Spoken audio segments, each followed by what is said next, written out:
पंडित दीनदयाल जी न केवल भारतीय जनता पार्टी के लिए बल्कि भारत और पूरे विश्व में अगर देखा जाए जो उनकी सोच है अंत्योदय के लिए काम करने के लिए, उन वंचितों के लिए, पिछड़ों के लिए जिस कल्पना को लेकर वो चले थे, आज उसको साकार करने का काम किया है तो प्रधानमंत्री नरेंद्र मोदी जी ने किया है।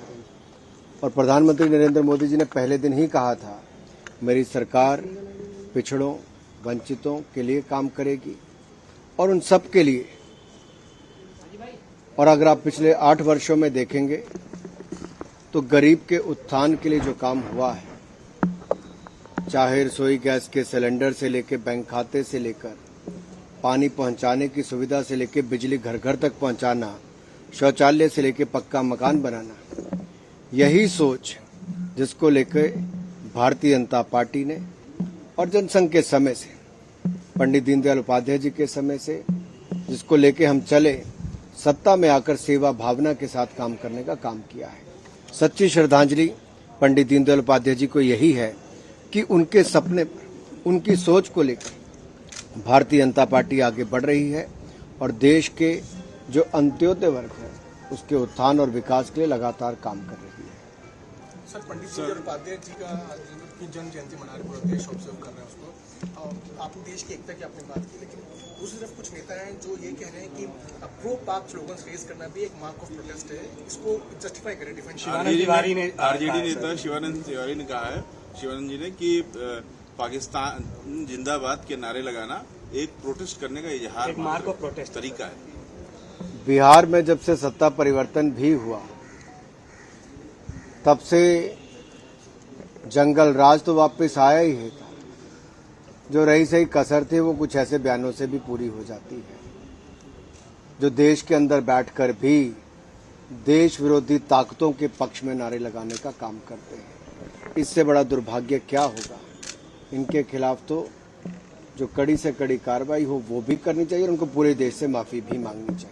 सर, ओवैसी जी ने बोला है कि मोहन भागवत मदरसों में जाते हैं, कुरान सुनते हैं, लेकिन क्या बिल्किस बानो से वो मिलेंगे, उनसे कह सकते हैं कि आपको हम इंसाफ दिलाएंगे? सबका साथ, सबका विकास, सबका विश्वास और सबका प्रयास, जिस मूल मंत्र के साथ नरेंद्र मोदी जी की सरकार चल रही है, समाज के सभी वर्गों को एक समान अधिकार देने का काम किया है। और अगर आप ये देखेंगे पिछले 8 वर्षों में सबसे ज्यादा लाभार्थी कहां पर है तो आपको इसका पूरा जानकारी भी मिल जाएगी। और जिन लोगों के नाम पे कुछ लोग अपनी राजनीति करते हैं, केवल वोट लेने का काम करते हैं, उनके लिए कई वर्षों तक कुछ नहीं किया, उनके लिए भी ये सीधे तौर पर संदेश है कि हमने सबका साथ, सबका विकास कहा भी और करके दिखाया भी। हमें किसी का सर्टिफिकेट नहीं चाहिए कि किससे मिलना, किससे नहीं मिलना। ये देश सब भारतवासियों का है और सब इकट्ठे मिलकर देश को आगे बढ़ाने के लिए काम कर रहे हैं। सर, राहुल गांधी कहते हैं कि भाई इस देश में सिर्फ 5-6 बिजनेसमैन है जिनका मोनोपोली हो गया है देश में। शायद राहुल गांधी जी कांग्रेस के इतिहास को पढ़ रहे होंगे और जिस तरह से परमिट राज से लेकर बाकी सब उनके समय चलता था, वो परमिट राज खत्म तो हो गया था, लेकिन उस समय 7 रेस कोर्स रोड से सरकार नहीं 10 जनपद से ही चलती थी। तो शायद उनको पता होगा कौन कौन कब क्या करते थे, लेकिन आज शायद वो उनको ये जानकारी नहीं, राहुल गांधी जी को, कि मोदी जी ने startup India, stand up India से लेकर भारत को एक स्टार्टअप नेशन बनाने के रूप में जो युवाओं ने काम किया है, वो स्टार्टअप से यूनिकॉर्न बनाने का काम देश के युवाओं ने किया है। और मोदी जी की सरकार ने जो नीति और कार्यक्रमों पर काम किया, वो आपदा के समय भी युवाओं ने आगे बढ़ने का काम किया। 100 से ज्यादा यूनिकॉर्न्स देश में बनी है। ये अपने आप में दिखाता है कि दुनिया के पहले 3 देशों में भारत आकर खड़ा हुआ है।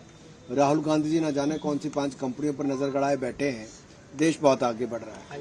सर, एक क्वेश्चन है कि जिस तरीके से बीजेपी और आरएसएस मुस्लिम से कनेक्ट बनाने की कोशिश कर रही है, तो उस पर ओवैसी ने कहा है कि जब वो इस तरह से मोहन भागवत गए मदरसों और मस्जिदों में, उसमें यूपी सरकार लगातार मुस्लिमों के खिलाफ फैसले कर रही है। सर्वे की बात है, वक्फ बोर्ड के सर्वे की बात है या मदरसों के सर्वे की बात है। देखिए, कुछ लोग धर्म के नाम पर भी अपनी राजनीति चमकाने का काम करते हैं, लेकिन शायद वो उन लोगों के हकों और हितों की बात भी नहीं करते।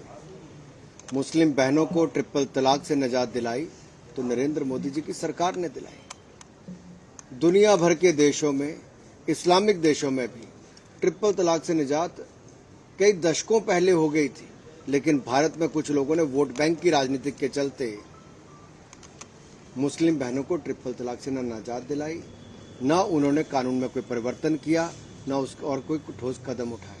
वो सारे के सारे काम मोदी सरकार ने किए। और जैसा मैंने पहले कहा, शौचालय से लेकर पक्का मकान, बिजली से लेकर बैंक खाते तक, मुफ्त में अनाज से लेकर जल तक और रसोई गैस का सिलेंडर तक, ये सारे भी अगर एक समान अधिकार, चाहे मुस्लिम हो, हिंदू हो, सिख हो, ईसाई हो, तो नरेंद्र मोदी जी की सरकार ने दिए हैं। लेकिन कुछ लोग आज भी धर्म के नाम पर अपनी राजनीति को चमकाना चाहते हैं। उनका काम केवल उतना ही है। इस बात का विरोध क्यों? अगर सरसंघ चालक जी मिल रहे हैं तो इसका तो स्वागत होना चाहिए। और ये पहली बार नहीं, ऐसा बहुत बार भारतीय जनता पार्टी से लेकर राष्ट्रीय स्वयंसेवक संघ भी हो तो कोई जाति धर्म के आधार पे वो काम नहीं करते। वो तो देश के लिए और दुनिया का सबसे बड़ा नॉन प्रॉफिटेबल ऑर्गेनाइजेशन कोई कहा जाए, उन्होंने तो सदा काम किया। चाहे 1962 का युद्ध था, 1965 का युद्ध हो, 1971 का युद्ध हो, उसमें भी योगदान देश के अंदर भी अगर किसी ने किया, सबसे बढ़ चढ़कर किसी ऐसी संस्था ने जो देश दुनिया के लिए उदाहरण हो तो आरएसएस है। इससे तो बाकियों को प्रेरणा लेनी चाहिए और इस कदम का तो स्वागत करना चाहिए। सर, इस पर दिग्विजय सिंह का कहना है कि पीएफआई पे तो कार्रवाई हो रही है, आरएसएस बीएचपी पर सरकार कब कार्रवाई करेगी, क्योंकि ये भी उसी तरह का ऑर्गेनाइजेशन है दिग्विजय सिंह के अनुसार। दिग्विजय सिंह जी के बड़बोलेपन करके ही शायद कांग्रेस की हालत हुई है। जो ओसामा जी कहना शुरू कर दें और जब वो आतंकवादियों के खिलाफ कड़ी कार्रवाई की जाए और ये उनकी रहनुमाई के लिए लग जाएं, तो अपने आप में आप समझ सकते हो किस दिशा में ये लोग बात करते हैं। वोट बैंक के लिए किसी स्तर तक गिर सकते हैं। हमें तो भारत को और मजबूत करना है और भारत को राष्ट्रीय सुरक्षा, चाहे आंतरिक हो या बाहरी सुरक्षा की बात करें, उस दिशा में लगातार काम हुआ है। घुसपैठ के खिलाफ कार्रवाई हुई है और आप आंकड़े उठाकर देखिए, 370-35 से धारा के जाने के बाद, खत्म होने के बाद जम्मू कश्मीर में विकास के नए पंख लगे हैं। उनकी आशाओं अपेक्षाओं पर हम खरा उतरे हैं।